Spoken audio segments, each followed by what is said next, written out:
Okay, ladies and gentlemen, we're back again with a hell of a show we got planned for you today. Just grab yourselves a refreshment.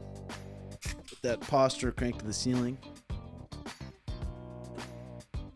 Let's be grateful we're alive here. We got the great Roland in town here. The great Roland. And then we got the legend Joe Diesel Riggs, co-host. Just got a new haircut. Oh, yeah, I didn't tell you about that. The back of his head looks like a Shar-Pei dog. Yeah. But that's okay. Patreon.com/Red Hawk Academy. Podcast every week and lots of stuff. Years and years of content up there. And Tim Welch MT on Snapchat. I'm snapping my days. Okay. Here we go. So we got Roland in town. Let's cover some MMA news and then we'll get into shooting the shit here. The press conference got canceled. Conor versus Michael Chandler, and that's what's going around in the news. What happened? It looks like they're going to postpone it. It'd be the first time in 14 fights, 14 scheduled UFC bouts that Conor's ever pulled out.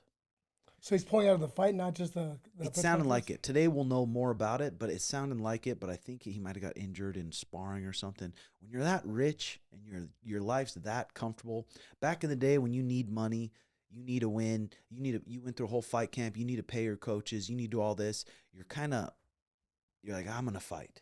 You got a banged up foot. You got a banged up shin. You're gonna fight. You gotta get the money. But when you're this rich, it's like, God.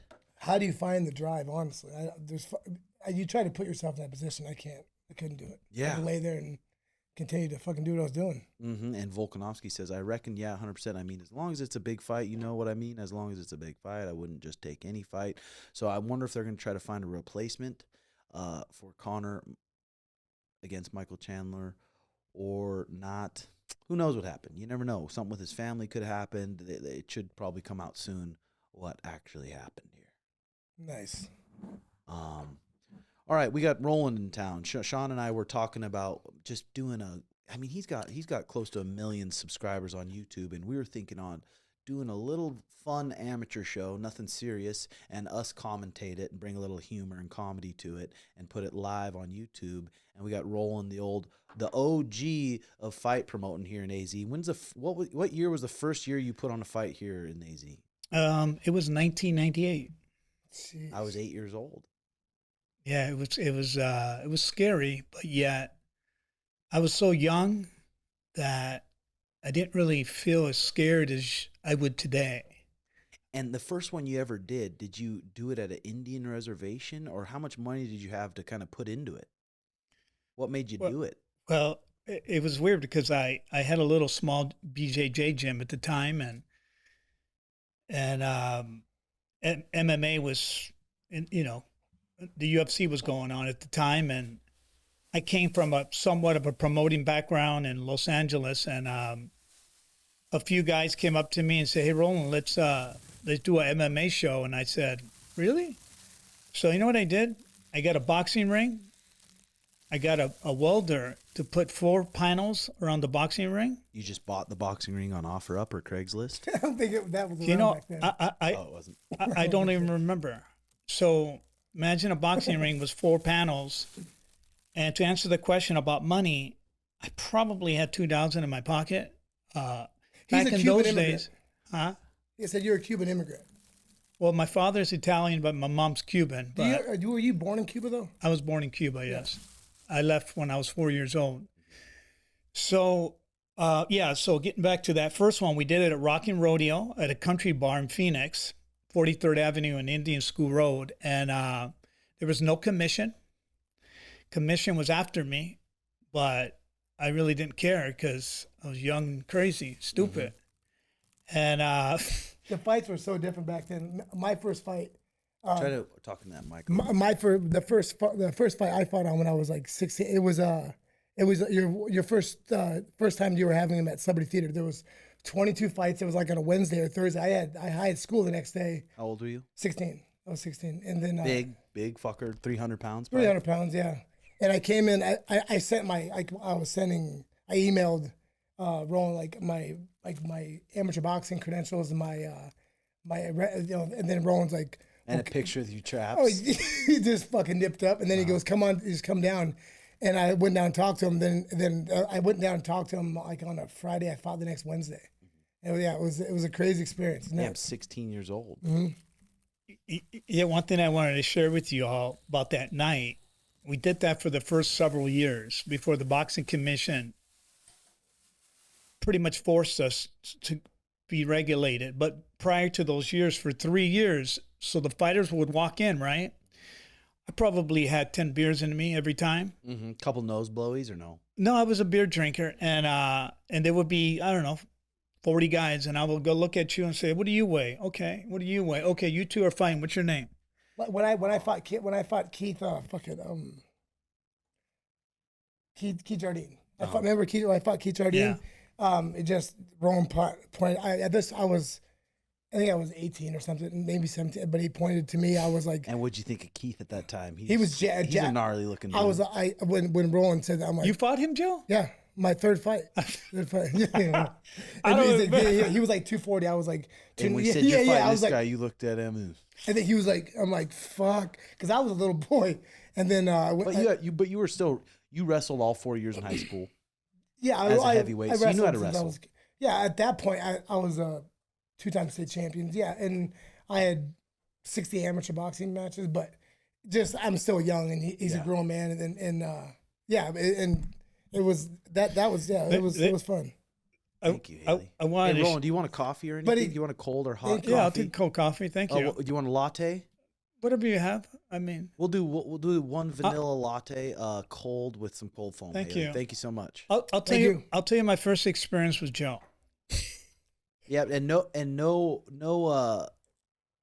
You can really let it go. So this is really when Joe PG. It's an admirable fucking story. Joe was I would say the second phase of a fight team that I had. He was like the second generation.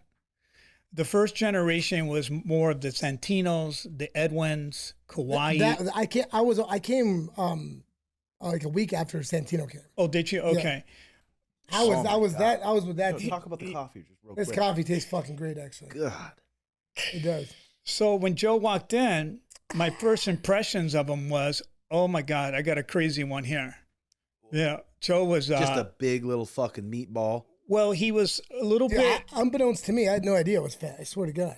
I mean, you didn't look like fat with tits. You looked like Diesel with tits. Tits.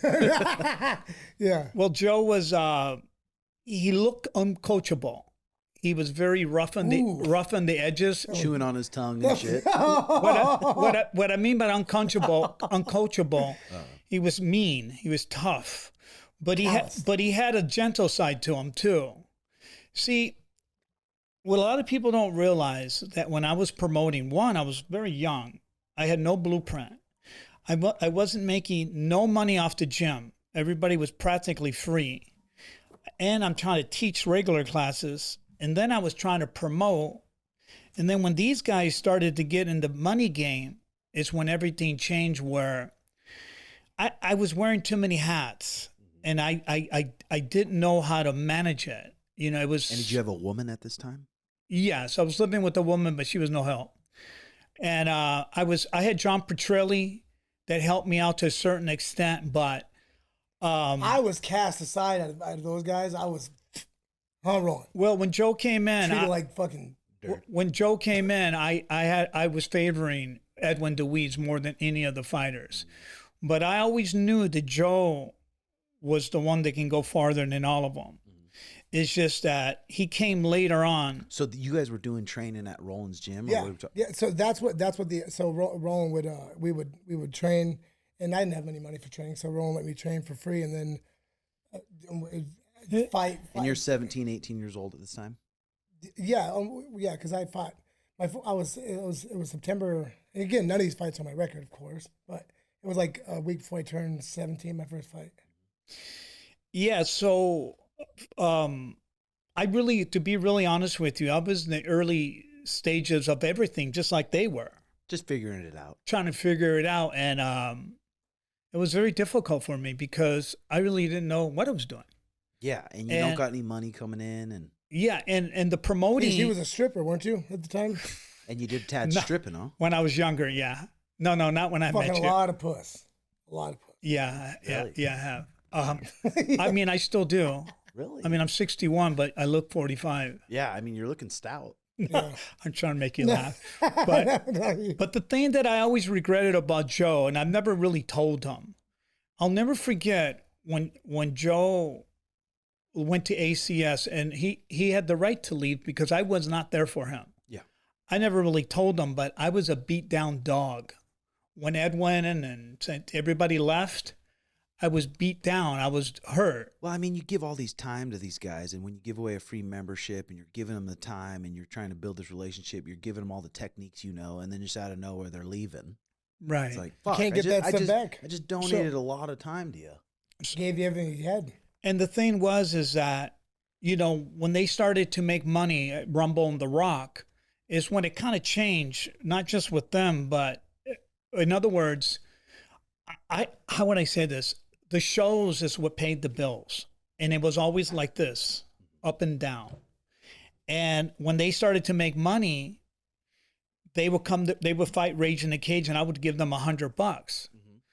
But that was my way of saying, hey, I'm managing you, I'm promoting you, publicist, I'm training you, whatever. But, Joe never bothered me about this, but some were bothered. I was a crook. I took advantage of them, blah, blah, blah. But I never. Do you have any regrets for for not paying people as much as they wanted? Well, of course you can't as much as they want. No. The fighters that weren't my students, no, because you can have. I mean, you guys know this. It's about who can sell tickets. Yes. You could be a terrible fighter, but if you can draw people, you want him. Mm-hmm. So, so when me and Joe talked a little bit, he went to ACS, and then he came back to me, and I'll never forget this, Joe, the rest of my life. You were sitting in the school, me and you, and we were looking at each other like this. Joe was reaching out to me. I don't know if you remember that.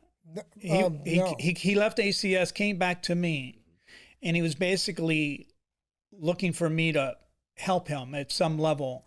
But I was so beat down, I was a beaten dog that I couldn't be there for him in any kind of way. You were a beaten dog and like you were wearing too many hats, or you were just sad? Everything. Yeah. Financially sad. I didn't know what I did wrong. I don't know why they all left. I mean, if I was to start today at 61 with them today, I would have done it totally different. Well, yeah. I mean, you're young. I didn't know. And a lot of people thought I was selfish, but they don't realize is that, when you go on the airplane, when they say when the plane hits the water, don't ever put the mask on your baby, put it on you first. Hits the water. Well, if you put it on the baby. Oh, when the oxygen. Right, the oxygen, I'm sorry. So that's what I did. I was driving a beat up, you remember my Caraval, remember my van? Yeah. I'm sweating. No, those are just stains on the shirt. Sorry. I can't even tell. You got to throw some just horrible, hateful things like that. No, it's fine. Fucking It's perfect weather. No, it's literally. That one just fucking stung. I didn't mean that. God. It's just literally perfect weather for long sleeve and jeans. Let's laugh at him. Sorry about that, Roland. No, go ahead and take a shot. But you're putting the mask on you first, like airplane. Right, because I had to keep the show going to stay afloat. And, they were very young. For many, many years, I was very upset with a lot of them. But now that I'm older, it was my fault. I was the adult. I was the older one. He treated Edwin like he said, like God's gift to this green earth. Yeah, man. I mean, and Edwin was. I think that's people because Edwin was a taker. Edwin Louise was he a southpaw too? No. He's an Orthodox kid, white kid, blonde hair. He fought in the UFC. He had some bigger fights in the UFC. He was 0-3 in the UFC. His first, Roland got him to fight Rich Franklin. His record was like 25-3 at the time. He probably had beaten two guys with a winning record, but and he was a scrappy kid. Yeah. So you've promoted thousands of shows then. Fuck. And there's been so many guys that have made it to the highest level in the UFC. Well, big stars that went through your shows. Yeah, we've had hundreds of fighters that came through the show that went off to UFC, Bellator, and et cetera, and et cetera. I personally have trained 21 guys that made the UFC. In other words, I laid hands with them. And you know this as well as anyone, Tim and Joe. Anybody can get a MMA guy from Iowa and you start training him, then he's already pretty good. Yeah. It's not that hard. Yeah. But can you get someone from Clay? Yeah, exactly. That maybe has a little scrappiness, but have zero technique. Right, no skills. And that's one of the things that I was able to do. But I did a poor job managing these guys, and they all left one by one. And I was in a very strong position in the infantry stages of the sport where, you know, if I would have dedicated my time to just coaching, I think I could have been one of the better guys in the country. But I was doing too many things, so I couldn't really give them what they wanted. So I kind of, many years later, I get it now why they left. Because they were looking at, hey, I better go somewhere that's going to give me the attention, give me the time, and maybe even higher level instructors to go to where they needed to go. And I wasn't... Getting to learn the stand-up was the biggest. Because I had boxing going into that, but not kicking. And I mean, and Bob Carmel is a nice guy. But limited, you know, when it comes to that. I mean, Muay Thai is a different sport than MMA, big time. But, I mean, it's hard. That's why one thing Robert Follis told me early on, he's like, just don't wear too many hats. If you're going to be a coach, you cannot be a manager, too. That's too much shit just in those alone. If you look at the people that have, Jeremy Horn told me this. I mean, he said the people, if you do both of them, you can't do both of them correctly.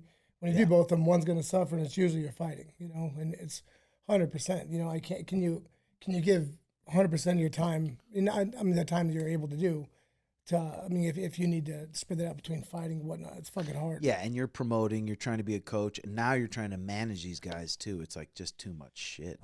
You know, plus, you know, they started to fight with each other, sort of. You know, remember, you know, Joe was banging Edwin's ex-wife, girlfriend. Damn it. And Edwin had blonde hair similar to Joe. You know, who did that first? You know, it's fucking not me. Fucking Lisa fucking brings up all the time. God damn it. But no, they were young, you know, but they were having fun. Like, I'd love to get a gander at that woman. Hold on. Well, I'll tell you. Fucking you perked up old Red's ears. He sees some fucking chink in the arm. He's gonna peck at it.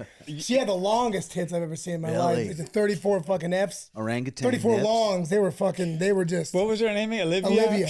She had, honestly, from sternum to nipple, I'd say 3 feet. Is that your favorite type of tit, or just a tube sock? No. What about you, Roland? You like just nice little perkers?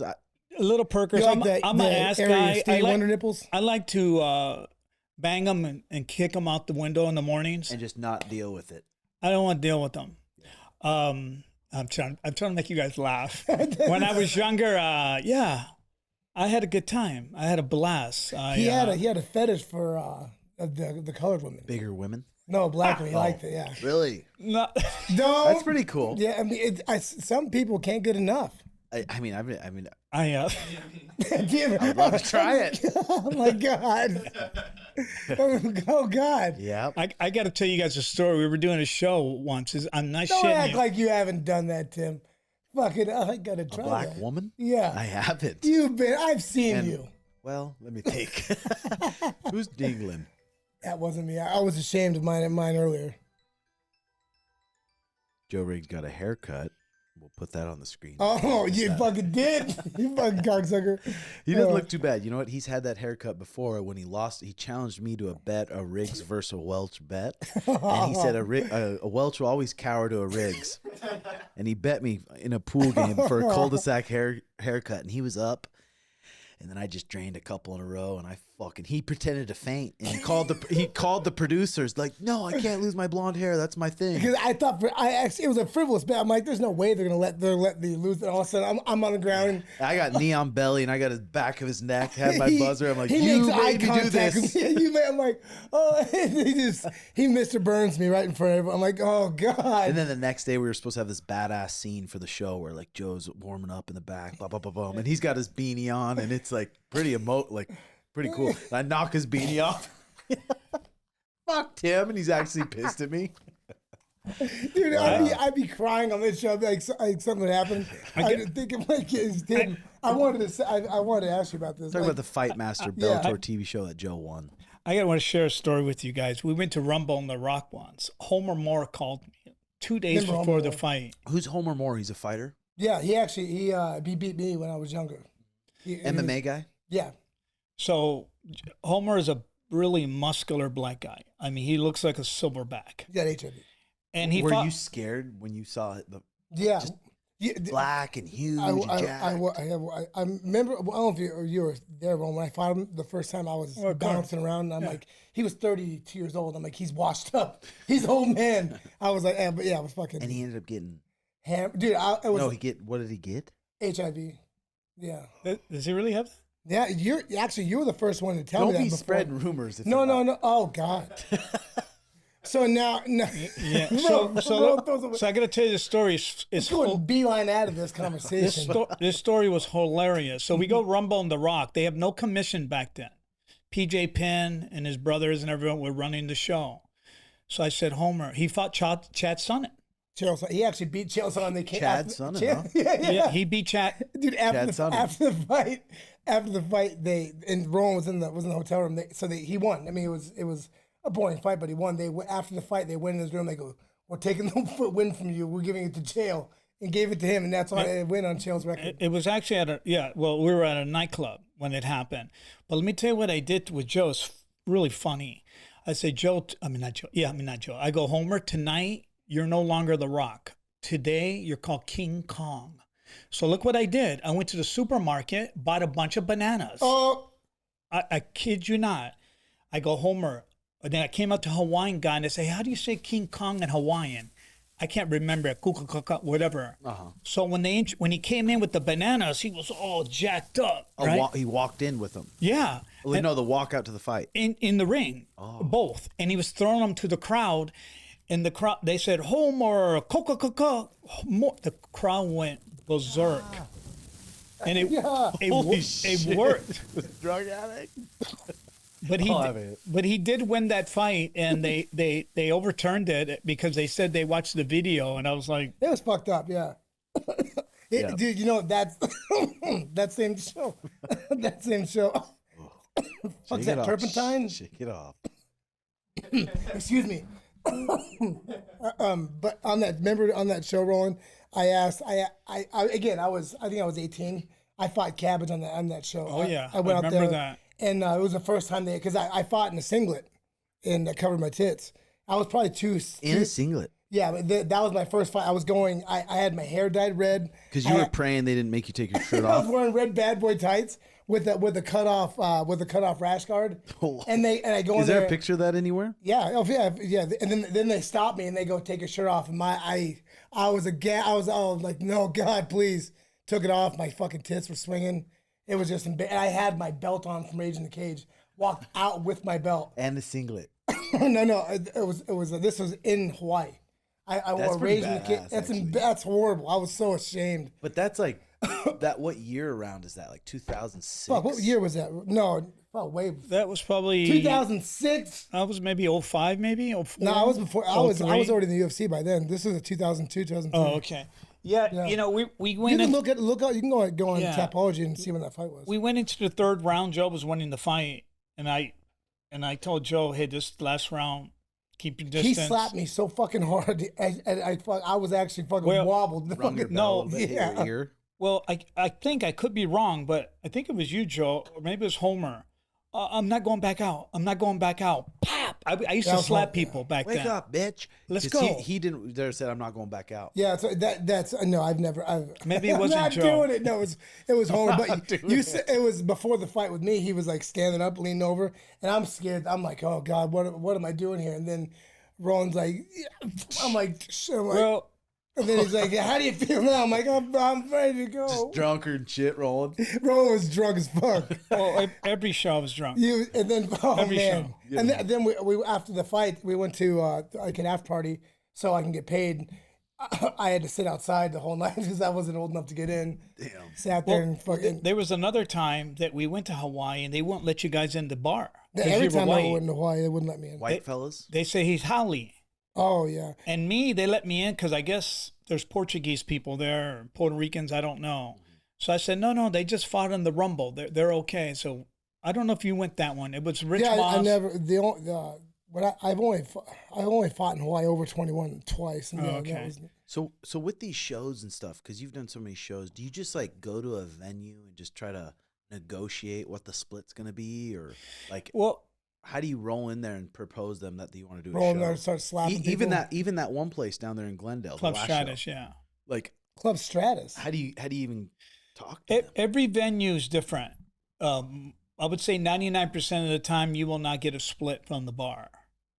They want 100% the bar usually. Yeah, and the food. So you have to work it out. You're either going to pay rent, or they might just let you go with free rent. I was very fortunate in my career that I can't really remember how many times I ever paid for a venue. So Stratus, they would let you in and just take the alcohol. What's Stratus? Where's that? That's where I do the shows at. Now or before? Now. Where's I think that it's at? 43rd and Northern, I believe. Yeah, Indian School and something. it's fucking God's country. 43rd and Indian School. And, Yeah. and the guy that owns it is a good friend of mine. So I Who? got the guy that owns it. What's his name? Lalo. Oh, So not familiar. there's an Asian guy named Ven that wanted to do shows there, and no one was really allowed other than me. But I said, sure, let's go. He's done 2 shows, since the last few months. And then I helped another guy with the amateur boxing event there. But promoting's a funny business. It's this is just my personal opinion. Joe can probably vouch for me. Outside the quality of the fighters, I thought Rage in the Cage was probably one of the most exciting events in the country. Get it fired up. I mean, I know you'd get it fired up. You're still good at that. I mean, Yeah, get boozed up a little bit. Start. right. It was So he doesn't drink at the shows now. I told him that's going to hinder you. I thought one of your best things you would get drunk and start salting the crowd. Yeah, when I would drink, my personality will kind of Let it rip. Sometimes I went a little too far. That's when him and my father would clash. No, me and your father were fine. Raising it was Did they almost come to blows? No. when he told me. So he said he's going around like waving to the crowd. He looks at my dad's covered in beer, reaching at him, trying to pull him into the crowd. And Roland's like, and my dad's like, I'll kill you. I'm like, what the fuck? I don't remember. Yeah, you're the one that told me that. I'm like, Dad, did you do that? And he's like, yeah, I got it. My dad's embarrassed me. I told you at the boy beatdown when they jailed him. That's fucking terrible. Mm-hmm. Like there's thousands of stories like that. That's what, my dad was gonna be in here on Monday. He was all packed up and ready to go. He's gonna come. One of these weeks, he's drunk. Gonna come. My dad's gonna be on the show, Roland. Drunk. He's funny. Oh fuck. But we had a blast. We had a lot of fun. It was hard to make money though. Well, if it's something like the Stratosphere, I mean, you pay the commission, and they're hooking you up and they're just letting you use the place. Well, when you get into the insurance, That's when it starts getting spent. and then you get the boxing commission, Well, the commission and et cetera, it starts to add up. There's a reason. Let me give an example, and I could be wrong, but in Arizona, there's only 2 promotions left of MMA. And Ruff canceled their show last weekend. It's kind of like sign of the times. My guys were on there too, and we got canceled. And I believe the lady in Tucson is still doing it. But, I got back into the industry 2 years ago. I did about you took a hiatus. They canceled. Well, someone bought his show. You actually made out good that. Those No, and then Highland kids. I'll tell you, I'll tell you what happened. I sold Didn't you get to keep your the name and the money they gave you as well? Yeah, I sold the show to them in 2014. And I told them, hey, listen, I'd like to help you a little bit because, there's a lot of things you're going to have to learn. Yeah.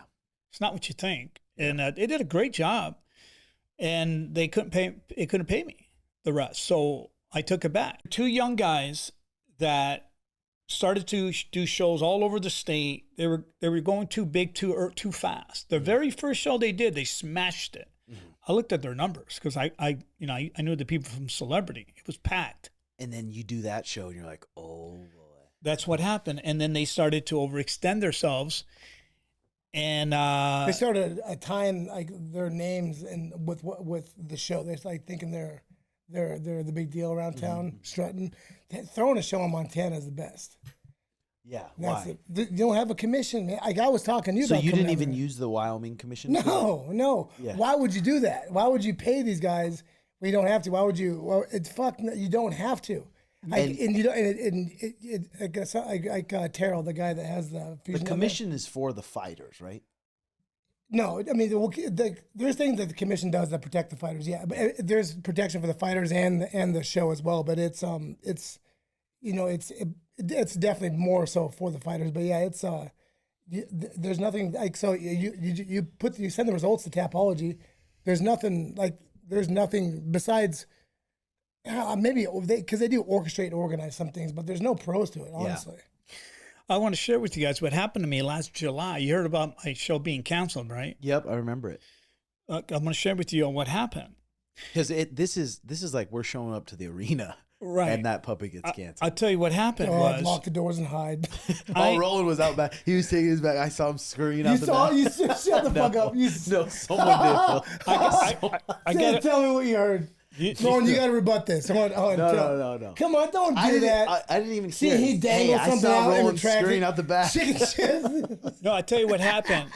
About an hour, maybe hour and a half prior to the show, the boxing commissioner called me and said, "Roland, you have the wrong medicals paperwork." I said, "What do you mean? You didn't look at it?" That's what they do. They review everything. So it was their fault? With their counsel. Yeah, that's what they do. They'll call you up and, a few days early. Hey, Roland, this fighter needs eye test. Yeah. Well, Roland, you're drunk again. What else they want? No. So an hour before the show, the commissioner called me and said, Roland, you got the wrong medication insurance. I said, well, didn't you review it? Didn't you look at it? So... And you said, fuck. They got me. So he called the you got me. No, so he called the insurance company. The insurance company sent him the right one. He didn't catch it. Well, not him. His counsel didn't catch the date. Slap. It had the prior events insurance. The insurance company sent the wrong one. Was someone trying to swindle, or was it just an honest mistake? Honest mistake. That someone had been slapped for. The insurance company sent him the previous event. So then they sent him the real one. And then what happened was everybody left. So he came back up to me and said, hey, Roland, I got the insurance. Let's do the show. I said, it's too late. And because you already Everybody went home. Everybody left. Oh, yeah. So you ended up getting the right insurance that night. Oh, yeah. So did you have to go out and talk to people? Or did you just fucking... shove a briefcase and a dollar bill. It was the good part about it was we didn't open the doors yet.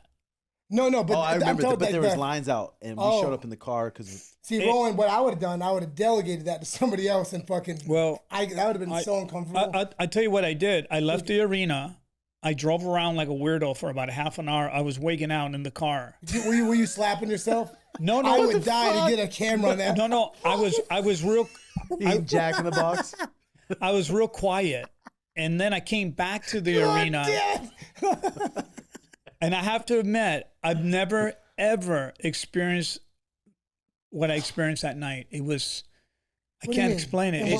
What did you just feel like shit? It killed me. Like it took a part of my life from me. It just really. Yeah, it did. I hate hearing that. That's not good. It was one of the most emotional, devastating days of my life. Did you have somebody around you that kept running your dick in the dirt over it, like trying to keep hammering you? That's the only one ever canceled. Who was that guy that left Raising the Cage and started fucking you over? Who was that guy?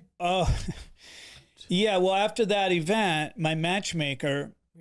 Decided to take my entire database and et cetera that I worked hard, on ads. I was trying to get fighters all the time, Instagram. And he went with another guy, and he's been doing kickboxing events since then. And you know what, Roland? If Eric didn't go online and see what he was doing, and because he did something on there, he can't legally do that anymore. He can't share your videos. He was putting all your videos up. He's there put on there because you can go online and you see if unless it's got a copyright to it, you can use it. I'll tell you what else happened to me a couple years ago. I don't know if you remember me when I was all over television doing all the illegal shows. Raping. What kind of illegal show? Well, what happened? Well, I think, Tim, you might have been to them. Remember Hands Only? What were you doing, Tim? What? Illegal shows? No, that's what he just said. No, he was involved with it? No.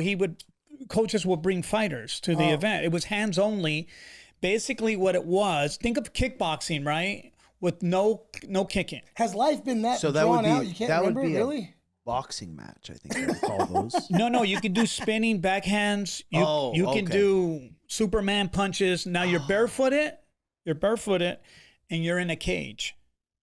So I got served by the state saying I was doing professional boxing events. Oh.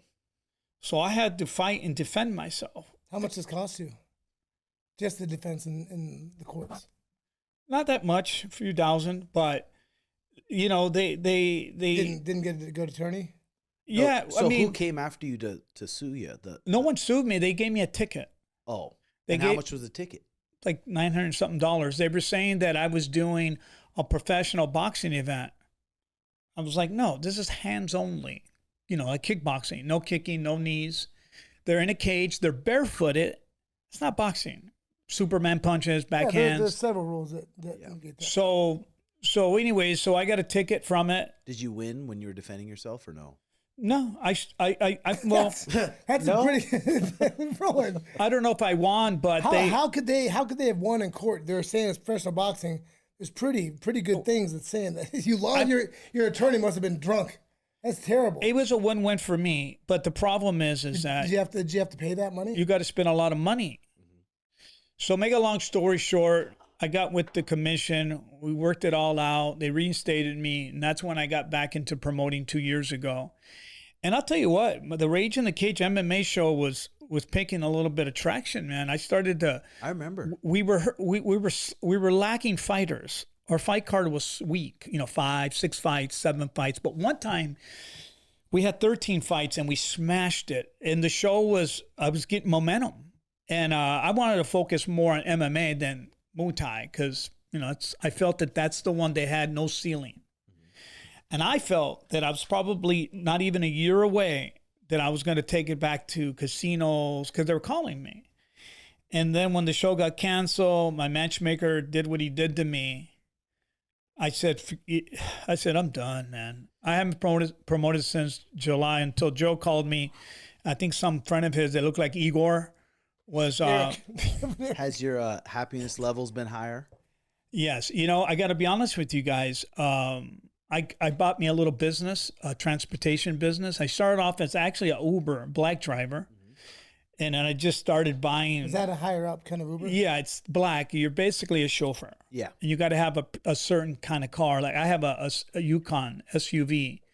So I'm a chauffeur. But you started your own business. Well, I started with Uber first, driving Uber. I started at the lower level and then I went up to the chauffeur level. And then I started to learn the industry. And then I bought a business from a guy that had, X amount of clients. And I'll be really honest with you guys. It's very lucrative. And I'm at peace. Oh, fuck. For the first time in many, many years. I mean, the nights you used to come to the show, Tim, I was stressing out because I don't know if I'm going to pay my bills. Oh, yeah. I couldn't Every imagine time that. someone promoting a show, I'm like, God, that's just a lot on your plate. I've seen Roland just fucking losing it, just Bucking so himself fucking. around. Oh, I remember I walked in because he had his little room where he got ready. I opened up the door, hit him. Fuck! Hit his head on the wall. But yeah, I mean, and he would go outside, and once you saw people there, you'd see him just switch immediately where he felt Thank like God. he could breathe. What yeah. people didn't realize, the reason I would drink so much for the shows, I was scared. Yeah. So I had to get numb. I'll share a story with you guys. We were doing our very first show at the Glendale Arena where the Coyotes played. Did you fight that one, Joe? No, I didn't do it. I shit you not. I had no idea what I was getting myself into. How much did it cost to rent that place? I got it free.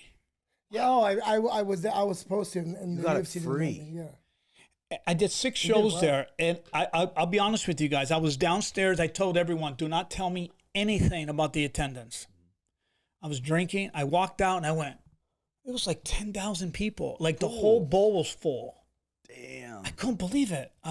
Keep in mind, a lot of them were free. And you were heavy buzz when you walk out there. Always. Just completely drunk. Yeah. Always.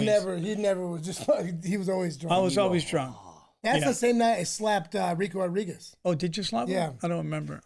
So that was that was probably pretty cool. We did 6 of them. And one thing about Joe never turned down a fight. Shit, right. Never.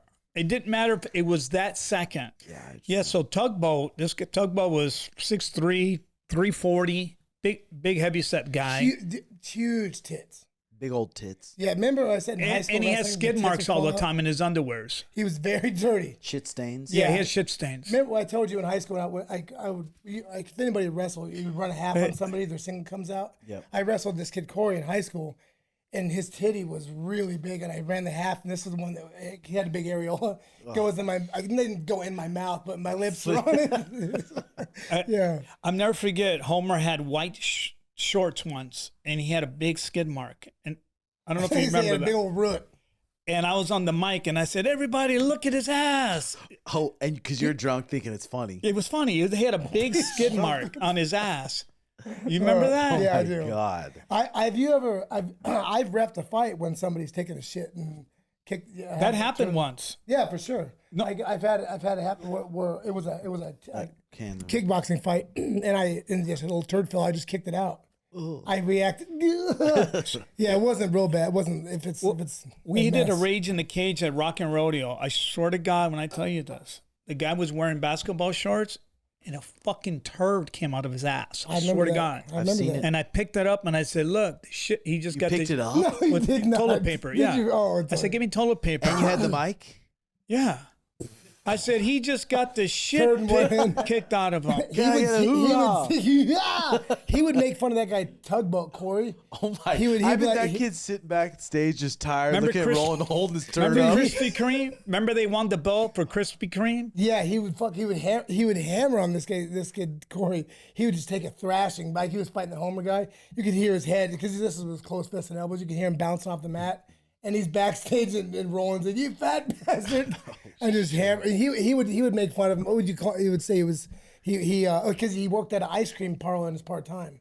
That didn't help things. So now, Roland, do you have a girlfriend or? You know, I was never legally married, but I lived with a woman for 24 years up to 3 years ago. We're still friends. And what went south there? You know, we just kind of Just caught you jacking off many times. no, but But close. you know what? We're still very good friends, but we fell out in the romantic side. What was the longest 23 period years, of time? 24. How was the longest period of time you went without sex? You mean my now or no, when I was- before during your relationship. I mean, we No, it's I'm not around here. a couple days. Oh, come off it! Couple pokes here and there But- throughout the week. No, but it's usually because when romance dies, Oh, I see what you mean. usually fucking Oh, I 'cause see what Stop you mean. pumping. sometimes because I had a friend of mine that was completely impotent, and he let his Impotent yeah, means dick doesn't work. He's A limp flaccid, dick. limp dick. So he instead of telling his wife that he needed help, he just let her believe that he was just completely sexually interested, and she ended up divorcing him. And he's like, I can't. I'm like, so you'd rather her believe that you just don't love her anymore? You just fucking, but you're just a limp dick. just he didn't want the shame of He being jerking a off limp with a dick. limp dick. Like he actually had the drive to it, just the dick wouldn't work. You know what I would? Oh, God, that's you know good. what I would like to do?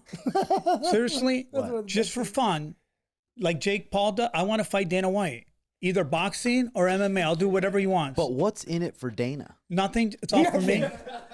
Because I love Dana. That's a great Dana's fucking awesome. guy. But I know he likes to fight. Yeah. And it'll be just fun. No Yeah, talking shit. there's- It'll be fun. He's probably gonna kick my ass, but I don't care. He boxed before. He got really charged up over that Tito thing, and he lived off it for a long time. Oh, really? Yeah, because he really. I mean, I don't think he really actually thought they were ever going to fight. But I mean, he can box. I mean, to a certain extent. So, damn. So you were with a woman for 23 years, recently 24. Recently single, and did that feel like kind of a weight off your shoulders? What was the reason it went downhill for starters? They weren't sexually active. Yeah, no sexually more. active. That's what you mean by the romance? fell Yeah, it apart? just died out, and From your angle or hers or both? both. Well, hurt me more. She sickened you the sight of her? No, it's just that You were horned up for other puss. Could have been possibly it. no, you know what it was? That's- I was stressed out in a lot of different ways. You didn't talk to her, huh? Yeah, as a promoter, you never have a steady flow of cash ever. That's feast or famine, Roland. Putting it in, putting it. Yes, it was a living nightmare for me. And now the life that I'm living now, I've been driving for 5 years. I'm not used to this. That's a terrible, terrible life. That really, because I mean, It was agony. being a fighter my whole life. That's until a certain time. That was my whole life. Fucking because Lisa never worked our entire life. It was always me fighting for. Some years I would make I would make Big chunks of 100,000, change. 300,000 in a year.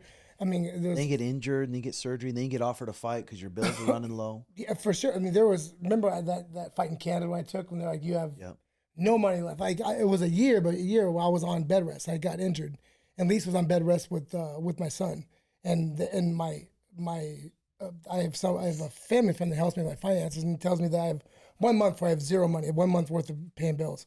So I took a fight in Canada, I wasn't in the gym for almost a year, and then I was walking, and then I ended up winning the fight. But yeah, having to take that fight because I had to take and it was like for 16 grand. And then for Roland, he 7 days probably after you put on a show, you got a little chunk of change in the bank. But now now you got to start planning the next one. It was a nightmare. I can never hold the money. I can never hold it like I could now. I'm in the greatest time in my life right now. This is really cool. My life is just steady. Plus, I'm older now. I'm kind of mellow. I'm mellowed out. I barely drink now. Probably 4 to 5 days a week, or what's that? How many times a week? Jack off, you mean? No. Oh. Drink. Drink. I'm lucky if I drink once a month. Oh, that's good. I'm 61 now. Is that what drives you to get the puss? It's funny you said that. If I was to drink, it will alter my life where I will get undisciplined in my business. I have to stay focused. Like today, I started at 4 a.m. So I went from 4 to 9, and then I came here. Did you have to adjust different things, to move things around to do this? Yeah, I had to. But I'll tell you what my claim to fame is as a person. I finally did an MMA fight. I was 48 years old. You did. RJ Gomez. No, it was. What the fuck am I talking about? Take another rip. Just cool down. I can't remember his name. He was not. He wasn't. He was just a journeyman. He wasn't nothing special. Who was it? To have the balls to step in there. I forgot his name. Hold on. To have the balls to I said step that with in the there. most. I couldn't have. RJ Gomez. That's Can it. you look wasn't that him. up? Fucking asshole. Well, and I'll tell you the other one. God damn it. His name is Roland Sarria. And I'll tell you my other claim to fame. I went through the belt system with the gi on, and people badmouthed me about I self-promoted myself. You're damn right I did. And where'd you get the belt? Let me tell you what I did. I thought you got belted by that one guy from later on. But what happened was the arm collector. I went from white to blue with Hickson Gracie, and then from purple to brown to King Gaberson, Rodrigo Gracie. King Gaberson got divorced, shut down his school, so I was by myself. So Higgin Machado called me and goes, Roland, why don't you take on David Myers, one of the best black belts in the world. I'm not a black belt. He goes, come on, man, you've been competing. I competed white, blue, brown. I competed at every level. So I said, yeah, I'll take him on. I put a black belt on, and we went 0-0. And so the Brazilians, they were upset because I self-promoted myself. Well, I'm competing. Where'd you get the belt? I said, buy one. I bought one. On the internet? Yeah. There's John Crouch has stories of watching him going to tournaments and seeing him compete. He does. He really does. That's badass. You were competing though. Well, that's where I'm going. So you see a lot of coaches and MMA or BJJ, whatever the case is, they never competed. Yep. Doesn't mean they can't be good coaches, but me personally, I don't respect them as a competitor. I know they're scared. They were afraid. I was afraid. Yeah. When Joe and all these guys were around, these guys didn't know this, but I was already in my late 40s or early. We didn't know what? How old I was. I know how old you were. I mean, you didn't. It was incredible how young he does. You still look young. Yeah, I mean, I was in my 40s when I met these guys, and I was scared to fight. Everyone is. I was terrified. Yeah, if anybody says they're not, they're lying. Yeah. I was terrified, and I finally did it, and that was my claim to fame for me as a person. Okay. Oh, I did a boxing event too. Dude, this is gonna bug the fuck out of me. If it wasn't RJ Gomez, I'm just giving up. Local man just RJ gives goes. up. It's okay. The wires are a little crossed. Well, the guy that I you can't look that up, Garrett. Well, the guy that I fought, thank you. He had a cut in his forehead, so they were going to cancel the fight, and I said, no, it's my show. Let him wear headgear then. So he wore headgear that night. Did it go down on your record? Yeah, I'm 1-0. See, if this is Undefeated, gonna that's really all. bother me, it hurt me Well, if I'm wrong. I was gonna fight last year at 60 until my show got canceled. I wanted to do it one more time. I was gonna fight a journeyman. Did you find it Yeah, I addicting? mean, Did you find it the No, whole I experience? hated it with a passion. But after the feeling you got afterwards, I think That you went into that fear and fucking. because that's how people really grow is people when they do something. I mean, Yeah, bravery I is when you do something you're afraid of. You know what, man? I got abused in this industry. Did I do things wrong? Yes, but who hasn't? Yeah. Me. I deserved to be spanked, but I did not deserve to be crucified while I was alive and skin it. They skinned me. Oh! Who skinned you? The whole industry did.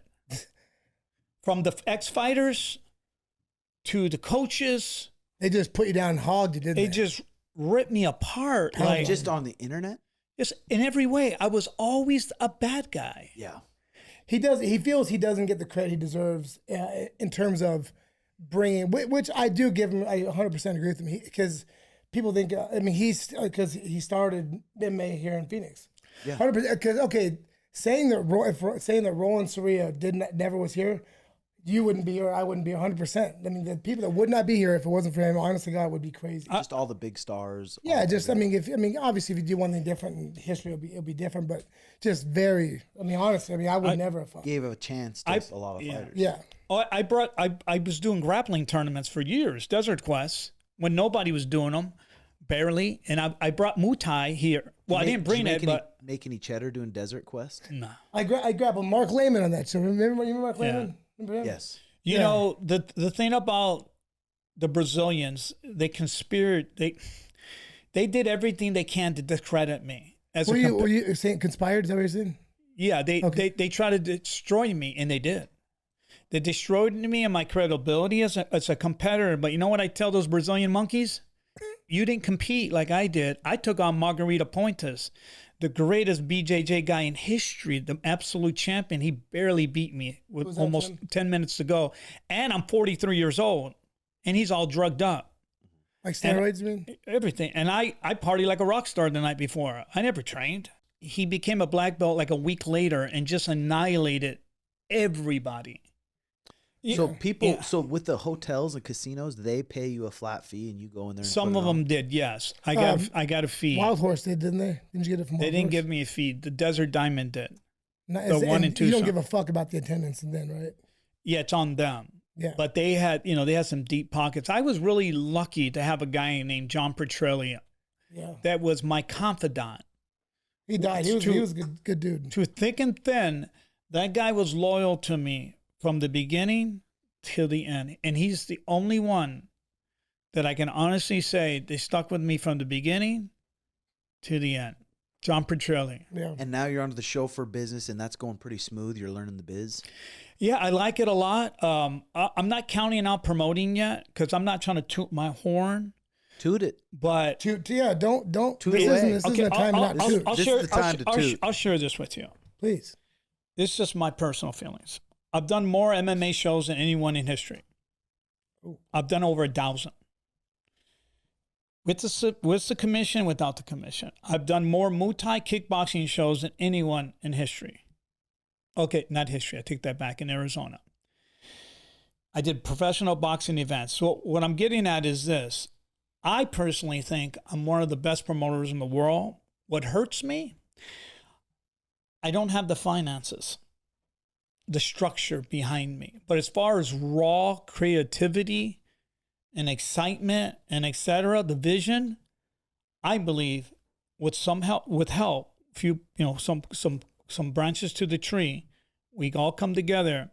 My personal opinion, I think I can get a good sized piece of the pie because I believe I have the best show in history. Mm-hmm. I believe, as far as entertainment. Yeah. I mean, God, things like that, especially when you start bringing on team members and bringing in money, and it's just like you guys got to have a good relationship and have some good communication because as soon as one thing goes south, you lie about one thing, you take a little bit too much here, it's like it starts damaging it. Yep. That's why it's fucking hard. You know, when I was a kid, I was watching. Starts damaging it. I was watching The Godfather, and my father, the Godfather says, "Keep your friends close, keep your enemies closer." My father goes, no, it's a lie. I go, what? Your father said that? I told my dad, I go, that's a lie.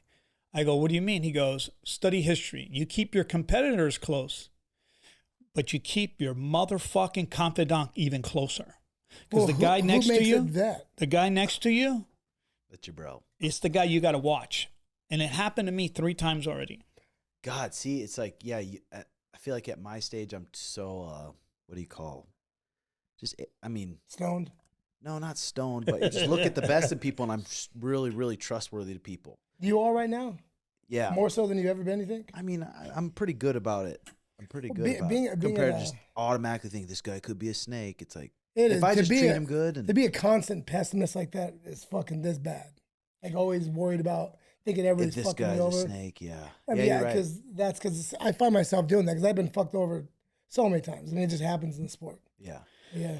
You know, when I first started promoting, I was a very jealous promoter. I was very territorial. Like, this is my... Yes. If I, like I said earlier, if I started promoting today the way I am today, I would embrace other promoters. I didn't do that in the past. I was a very jealous, me. So how do you get a promoter's license? You just apply for it? Or? You just apply. Did I tell you when the Miesha Tate story, when she was pulling her tits out before the fight, and she shamed my buddy? You know, so for that fight, the way it was called the Dodge Theater. Then I'm not sure if it was called. Yeah, Dodge Theater. But she was in my locker room. She was we was getting ready to weigh in, and she just got her tits done, and I think it just got done. This is before the shit happened with her at the lab. But my buddy was with us. I think she had her tits on, but she took her shirt off. She just changing, and she turned her shit to the side. My friend kept looking, and she just like, how dare you? I'm like, fucking bitch, take your shit off in front of a bunch of guys. Of course you're gonna look at your fucking tits, you know? Fucking, I mean, yeah, I was mean to her. Yeah, I was. And I told her, get the fuck out of here, go change somewhere else. If I'm with the change in front of a bunch of women, scared her a little bit because when I was over slapping her, it's not like I was like, you fucking. I mean, actually, I directed most of it to her wormy little boyfriend. Do you remember when my mats were stolen? Oh yeah, and I was accused of it. Check this out. I walked into school and I looked around, but This is fucked up. It didn't hit me yet. Then I looked down. I go, oh shit! All my mats are gone. Is it, what kind, like a wrestling mat? Yeah, like zebra mats. Like they were. And you thought for sure 100% Joe Diesel had a No. Let me tell you what happened. Hold on, no. I get a call from Roland. He's like, Joe, my mat's still on. He goes, I got the cameras. I saw you on there. No. Let me tell you, Joe. I don't think Joe knows this. I didn't know who to call. Yeah, I know. I know. Yeah. I called him and I made it up. I had cameras. Yeah. I knew that. It was all made up, but I didn't know Joe was part of this, and then so make a long story short, I guess he told what's his name that I know is on video. I'm going to turn it into the police. I was making it all up. What are the chances I got it right? Yep. And you knew who was doing it. Oh yeah. and this dude, I'm not going to say his name. All my mats were. I'll tell you who it was. All my mats were. Who is it? All my mat. You mind if I say? Oh, I don't care. It doesn't matter. Santino. Okay, keep going. And this, and this is the crazy part. I had to go. I had to go to an alley and get like 60 mats with the U-Haul, and I said to myself, "I know this guy." So that person knew, and he brought the mats to a spot and said, "Cause he told him to come pick them up here." And then I got a phone call saying, "Hey, your mats are at some alley or something." And that was an anonymous call. Yes, it's Joe on there. Hey, he's trying to talk in a different voice. I couldn't believe they stole my mats. Why would they steal my mats? Like, I was in shock. Who would do that? Maybe they thought you owed them something. Disgruntled fighters, disgruntled employees. Exactly. Disgruntled. I mean, when somebody does something fucked up, the list is wide. I mean, when you were doing something like that. We've been to shows, be like, man, imagine if they don't pay us. We're looking around at shit we're going to steal from them. And then there's people out there that just make up a reason to steal stuff. Yeah. And then I had another guy, Mike Mendoza, that came in was like 14 guys deep to jump me. HIV too. They came in to jump you. 3 came in and they had their fist like cocked. 14 of them, 15. And they came in and you just... Well, I didn't know. I looked and I seen them coming into school. With Trevor Lally? I don't think he was there, was he? I don't remember. I thought Trevor was there. I was in shock. I'll tell you the truth. I was numb. I was doing class, So there was an alley behind the school, so I went back there. But I'll tell you what I did. I called 911 while they were walking towards me. So we're in the alleyway, and Mike Mendoza wanted to fight me because he was upset that I wouldn't give him a booth at the Celebrity Theater. I said, well, dude, pay for it. You're not, I mean, why should I give it to you for free? Was he walking at you fists up, or what were the other guys doing? Were you knowing it's about to go down a bit? Well, I knew most of the guys. Oh, okay. And Mike was really aggressive. He's on my face. Smell the stink on him? Yeah. And then the cops came, Tempe police, and they asked me, if I'm going to press charges. I said, no. So me and Mike finally talked, but I never forgotten that. I was like, really? Just swiped the mats. Who knows? Maybe they had a reason. That was a different time. Did they steal those mats too? No, they didn't steal the mats. But when they stole my mats, this particular guy will look at me in the face and act like everything's all right. What kind of a fucking weasel? I mean, it is mind-boggling to me. This is a while ago, but looking back on it, I think it was done for a prank. I don't think there would have been any sales of the match. Well, so it was a prank. Yeah. I think not a good one. I mean, it was. I mean, it could have been bad. I don't think it was a prank, personally. I think he was looking at. I'll just shut the fuck up. Goddamn. That's what I think. But I've had some situations that my life was on the line through this journey. I had a biker. I'm not going to say what gang. Yeah, I'm not going to say it. Came and visit me once with the colors. Oh. But one of my students happened to be right there. That he was part of the underworld. Uh-huh. So make a long story short, the main guy of that biker, whatever, called me and apologized. I didn't know my friend was part of that world. He was just some real estate investor. I didn't know. He had the clover. Yeah. So that was squashed. But yeah, there's been some scary times, in the journey. I mean, you're dealing with these fighters, and as many wives as you've been fucking along the way, it's bound to happen. That could have made some issues. Well, I'm gonna give you a scenario. A fighter will walk up to me and say, hey, guess what? Joe Riggs can't make it tonight. You're gonna have to fight Tim, that guy right there. He's 5-1. He's better than this guy, but you want to take. That's your option, yeah. Yeah, and then the guy will go, well, you're gonna pay me more. I said, I'll tell you what. Instead of $500, I'll give you $700. So he says, okay. He signs the contract, the commission. After the show, I'm at the casino bar. 3 or 4 guys come up to me and say, hey, man, you fucked my brother over. I go, what do you mean? You set him up and you didn't pay him much. Well, that was our agreement. Right. So I'm just giving you little scenarios of some things I went through. Oh, I bet. And it was just like, man.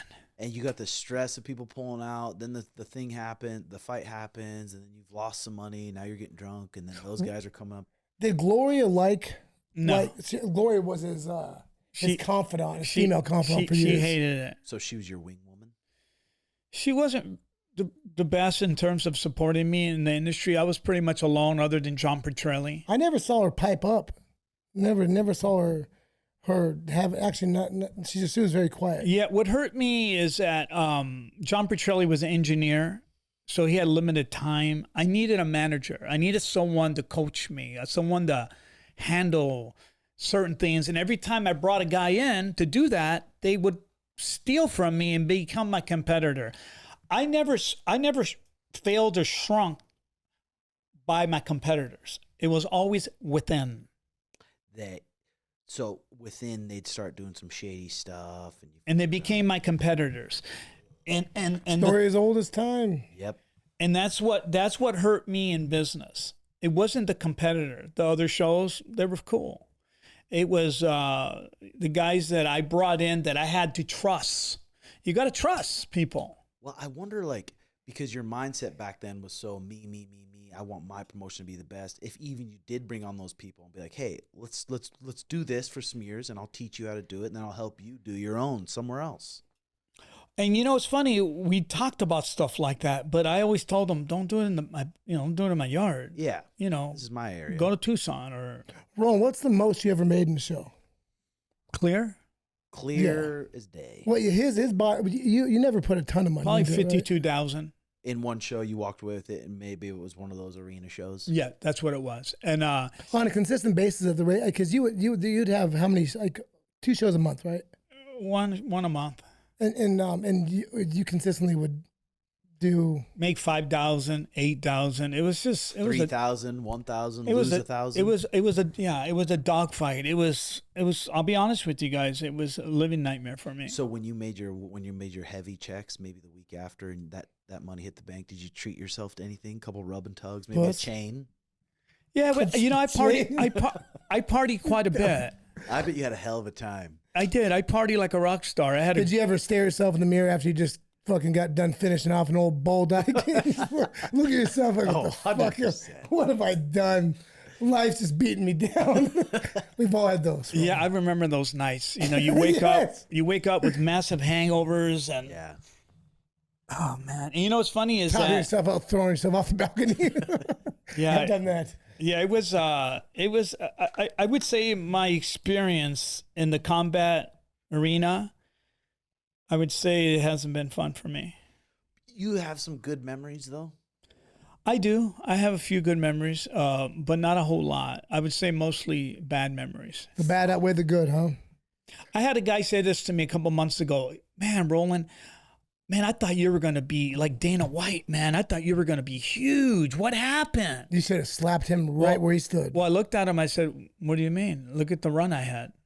What do you mean I didn't make it? If you could go back, what's like a main thing you'd do differently, really? I wouldn't have a school, one. So you just promote. Wait, really? See, that's a pool of you could constantly bring your fighters out of. Okay. Let me backtrack on that. I will still have the school, but I won't really be the guy running it. I'll get someone you did else. Run that for sure. I could see how that, and have somebody else manage these guys, and have somebody else train these guys. So maybe form a better team. Yes. And put people in certain areas. Yeah, I did a poor job. You know, what's the most you ever paid anybody in a fight? Maybe 5,000, maybe. I wonder, is this like, because were you raised with a lot of money or not really? No, I had a sick mother. I can't pronounce it. Schizophrenic. How do you say that? Was it cancer? What was it? No, schizophrenic. Schizophrenia. There you go. How are you pronouncing it? I like the way you yeah, dude, he's a schizophrenic. Yeah, that's it. And then it sounds schizophrenic. Yeah, that's bad. And my father left the family and started another family. So we came from Cuba. So my first 7 years, we lived on welfare. We were in the projects. So when you would do these promotions and you had your team, would you be really frugal with your money? Oh yeah, I never spoiled myself. Frugal with like not paying other people. Yeah. Oh yeah. That's a problem. I mean, I honestly, this is honestly, I would have more respect for one after promoting the little shows in Montana, because I was losing so much money with the gym and it caused you stress. Yeah, for sure. Because I'm just a lifelong procrastinator, so I wouldn't put the card together till that night. I would put one fight up and advertise it for a week and just this drunk's fighting this guy. But yeah, throw everyone $20 who help tear down and set up. At the end, I'm having to pay people. I'm like, you lose so much money, Joe. You deserve this. Yeah. I'm like, but yeah, I could see. So I could see that. You know what? I can honestly say, I can count on one hand how many times I lost money, but I never made money. You know, like real money. Like, what was your yearly income like when you would? Because I remember it is. I mean, I could see that. But I mean, once he steadily ran a show for fucking many years. I peaked right around 05 to 08. I could see that. Would you after the shows and stuff? Would you party a lot or buy some nice clothes? No, I would drink beer. I was a beer drinker. I didn't smoke. I didn't do drugs. Paying out. Remember, so there was a pizza place. What was the pizza place by the gym? His gym was called Barusa. It's I don't Brazil remember. And USA. What was the pizza joint? I don't remember. I forget what it's called. But so Roland would. So he would like treat you to pizza for your fight. Yes, for fights. Or Hooters. Yeah, or Hooters. And then sometimes if he was drunk, he'd be pissing underneath the table. Pissing on people's feet. Yeah, I had a pee-pee problem. Yeah. Really? Yeah, I've always been like that. I would piss under the table. Just anywhere. Because I didn't want to go to the bathroom. So shows the level of respect you got for the joint. Pretty much, yeah. But you know what? I think one of the mistakes I made too was I was more like their friends, and I didn't separate it. Yeah, that's fucking Man, tough. that's true. That's true.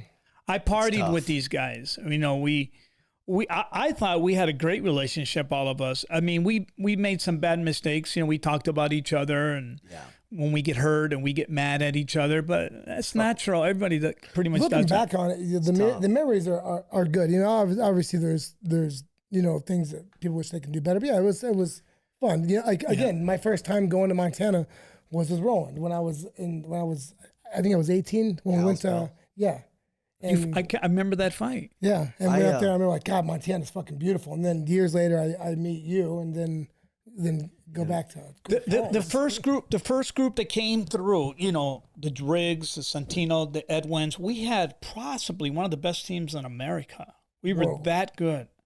We were talented. It was probably between me and Pat Militich at the time. And Horn was sort of around, but we had one of the most talented young groups coming up. And then it just broke apart. I know. Selfishness.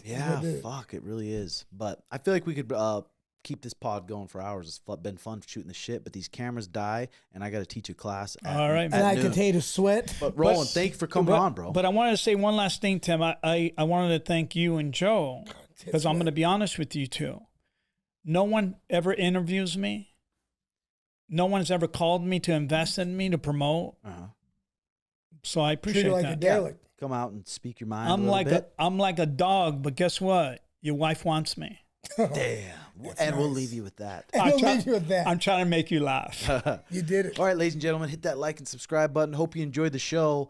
And remember, patreon.com/RedHawk Academy, where the confidential show goes up every week. And Snapchat at Tim Welch MT. Thanks for watching. Love y'all. Bye-bye. It'd be great not to sweat. That was awesome. No, it's good weather for that. It just Yeah.